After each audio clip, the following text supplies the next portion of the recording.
Hello sir, ನಮಸ್ತೆ. Hi Rakesh, thank you so much. ಥ್ಯಾಂಕ್ಸಾ? ಯಾಕೆ ಸರ್, ನನ್ಗೆ ಯಾಕೆ ಥ್ಯಾಂಕ್ಸ್ ಹೇಳ್ತಿದ್ದೀರಾ? ನಾನವತ್ತು ಲವ್ ಫೇಲ್ಯೂರ್ ಆಯ್ತು ಅಂತ ಹೇಳಿದಾಗ ನಾನು ತುಂಬಾ ಬೇಜಾರಲ್ಲಿದ್ದೆ. ಅವಾಗ ನೀನ್ ಬಂದು ನನಗೆ ಸಮಾಧಾನ ಮಾಡಿದೆ.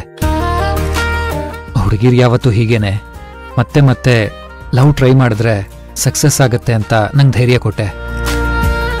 ಆ ಧೈರ್ಯದಿಂದ ನಾನು ಮತ್ತೆ ಪ್ರಯತ್ನ ಪಟ್ಟೆ. ಮತ್ತೆ ಈಗ ನನ್ನ ಲವ್ ಸಕ್ಸಸ್ ಆಯ್ತು. ಸೂಪರ್ ಸರ್, ತುಂಬಾ ಖುಷಿ ಆಗ್ತದೆ.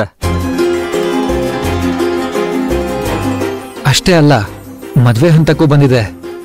Great sir. ಹೇಗೋ ನಿಮ್ ಪ್ರೀತಿನಾದ್ರೂ ಸಕ್ಸಸ್ ಆಯ್ತಲ್ಲ, ಅದೇ ನನ್ನ ಖುಷಿ. ಇದಕ್ಕೆಲ್ಲ ನೀನೇ ಕಾರಣ ರಾಕೇಶ್. ನಿನ್ಗೆ ಎಷ್ಟು ಥ್ಯಾಂಕ್ಸ್ ಹೇಳ್ಬೇಕು ಅಂತ ನನಗೆ ಗೊತ್ತಿಲ್ಲ. ಅಯ್ಯೋ, ಅಷ್ಟು ದೊಡ್ಡ ಮಾತಲ್ಲ ಯಾಕೆ ಸರ್. ಅದ್ ಸರಿ, ನಿಮ್ ಪ್ರೀತಿ ಹೇಗ್ ಸಕ್ಸಸ್ ಆಯ್ತು ಅಂತಾನೆ ಹೇಳಿಲ್ಲ. ಅರೆ, ನಿನ್ಗೆ ಗೊತ್ತೇ ಇಲ್ವಾ? ಇಲ್ಲ ಸರ್, ನನ್ಗೆ ಹೇಗೆ ಗೊತ್ತಾಗುತ್ತೆ? ಹಾಗಾದ್ರೆ ನಿನ್ ಸೋಷಿಯಲ್ ಮೀಡಿಯಾ ನೋಡೇ ಇಲ್ವಾ? ಇಲ್ಲ ಸರ್, ನಾನು ಸ್ವಲ್ಪ ಬೆಳಿಗ್ಗೆಯಿಂದ ಬ್ಯುಸಿ ಇದ್ದೆ, ಸೊ ನೋಡಕ್ಕಾಗಿಲ್ಲ. ಓಕೆ, ಈಗ ಫ್ರೀ ಇದೆಯಾ? ಹಾ ಸರ್. ಈಗ ನೋಡು, ನಿನ್ಗೆ ಗೊತ್ತಾಗತ್ತೆ.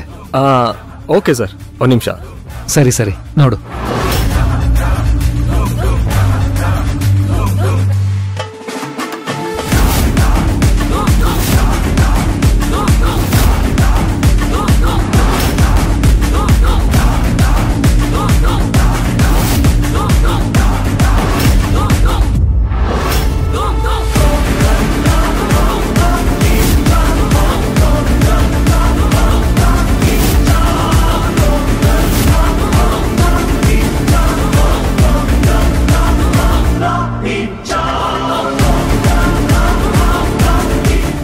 ಸರ್, ನೀವು ಲವ್ ಮಾಡ್ತಾ ಇರೋ ಹುಡುಗಿ ಭೈರವಿ.